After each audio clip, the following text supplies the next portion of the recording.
Spring is finally here, I hope, and raised bed box gardens are blooming in many Belmont yards.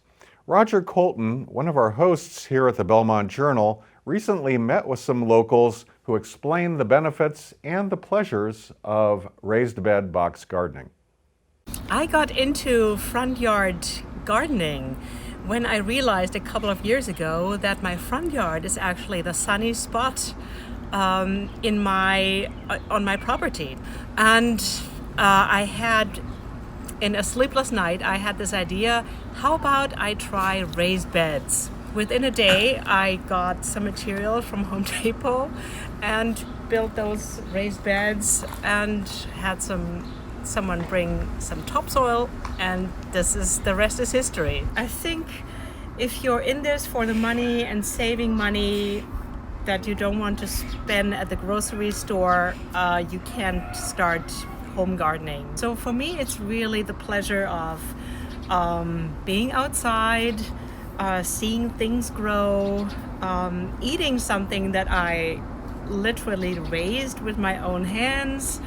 And as I mentioned before, the social aspect of being in my neighborhood and getting to know my neighbors.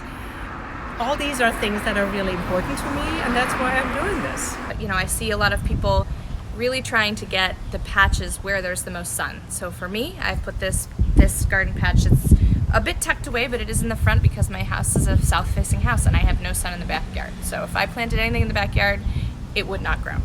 So there's some red leaf lettuce. There's one coming up here. There's a few more coming up over there. Yeah, these are going to be carrots.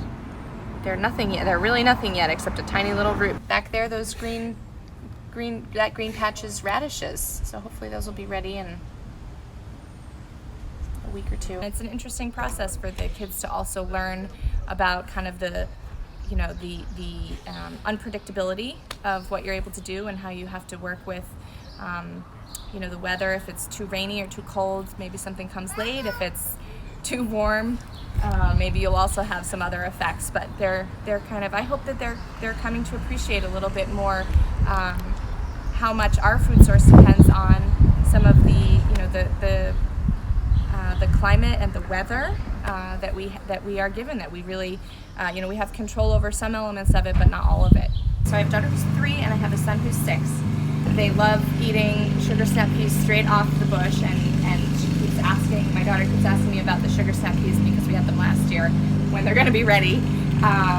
And they love eating the tomatoes right off the bush and the carrots right out of the ground, so they're really interested in this, and I find it a really nice way to give them a little bit more understanding about where our food comes from when they actually see it growing outside of the house.